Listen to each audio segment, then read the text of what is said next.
Hi everybody, Eileen the Fam here. Hope you're all having a terrific day so far. I want to welcome you to the second video in my mini-series on PTSD. Today's video we're going to cover the symptoms of PTSD, but before we do, let's just do a recap on what we went over yesterday.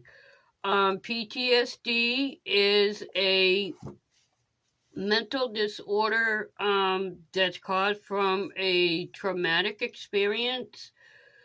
Normally when somebody goes through a traumatic experience, within time it gets better. But with PTSD, it's the opposite. As time goes on, it gets worse. There's a lot of symptoms included in it. Which we went over. We're going to go in detail on the symptoms of it today in this one. Many people get it. People that unfortunately have been sexually assaulted or raped could get it. Military, people that served in a war, a lot of them suffer PTSD. It can be managed. There is a lot of different ways to manage it. With PTSD, it's a lot more worse than anxiety or depression. So you need to have a lot of different things involved. But we'll cover them later. Right now, like I said, we're just going to go over the symptoms of it. As I stated before, I am legally blind, so if I look away from the camera, I'm just going through some of my notes. So please bear with me and forgive me for that. But because I can't see at a regular distance, I will give you an example on how close I have to read, so you'll see why my head goes down. In order for me to read something, I'm going to do this from the side, or otherwise all you're going to see is a paper, okay? In order for me to read, I have to have it like this close. So, stating that, you'll see my head going down like this to read, and I'm going to try to keep this out and just glance at it every once in a while. So, let's get started. PTSD symptoms may start within a month of the traumatic event, like I said before, or it can occur several years later. As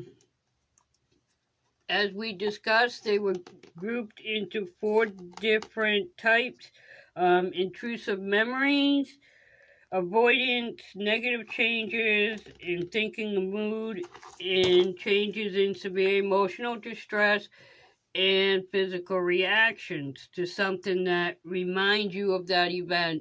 Like I says, for people that served in the service, something could be just watching any type of a war movie would trigger it. For somebody that's gone through a sexual assault or rape, anything on TV could just be a cut scene.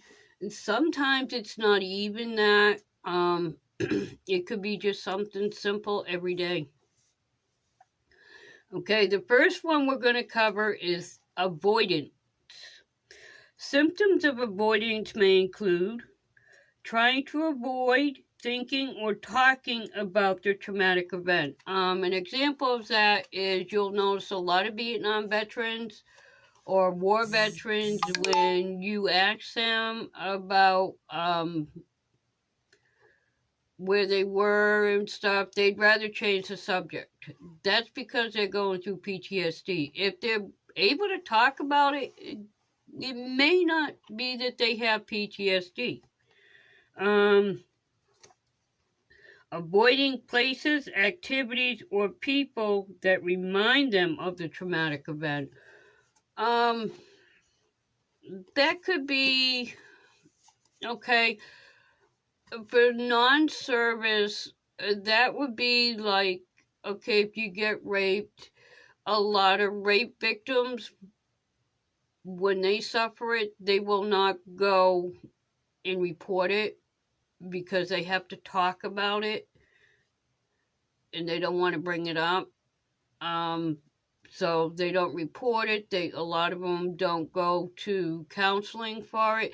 They just kind of bury it and, you know, lock it up in a closet and kind of try to avoid it. And then, you know, when something happens, like maybe they're watching a program or something, it can trigger it. The next one is negative changes in thinking and in mood. The symptoms of this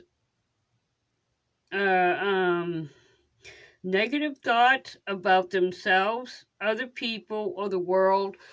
A lot of people that suffer PTSD will have a pretty much negative output on everything. And it's not their fault. They feel hopeless about their future. They have memory problems, including not remembering important aspects of their traumatic event.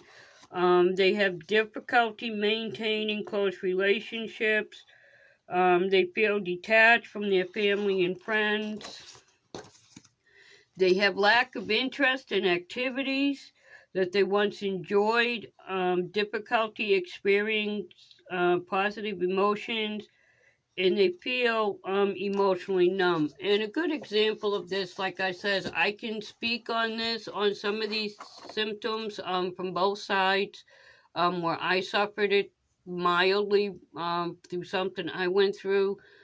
But then I can also talk from what I noticed with like my late husband. So with him, I noticed with these feelings like he couldn't have anything to do with fireworks or anything like that. He couldn't watch war movies. He didn't want to have a lot of friends. He just basically wanted to stay in. He had trouble with a lot of people. They didn't understand him. And, you know, most people that if they're in a relationship, unless the other half is willing or their friends are willing to help them with it, they'll lose that relationship, whether it's friendships or whatever. The changes in their physical and emotional reactions. Some symptoms of changes in physical and emotional reactions, also called arousal symptoms, will include being easily startled or frightened, always being on the guard for danger, self-destructive behaviors such as drinking too much or driving too fast, trouble sleeping, which would be insomnia, trouble concentrating, inability, angry outbursts, better known as mood swings or aggressive behavior, overwhelming guilt or shame. And a lot of these are true because I went through that with my late husband. Most people that suffer PTSD are alcoholics, or they do have a lot of other problems because of it. It's a way for them to try to self-medicate. And we know that don't work, but that's what happens. And the intensity of PTSD varies from time. Like I said, there's people that have it mildly, like I did. It wasn't that bad. And then there's people that have it at the other end of the spectrum, like my late husband. I had it really bad. He had to be on medication to help him sleep, have medication for his anxiety. And it just made it where he's a little bit more easy to talk to and stuff, but it does not cure. There is actually no cure, but it can be manageable.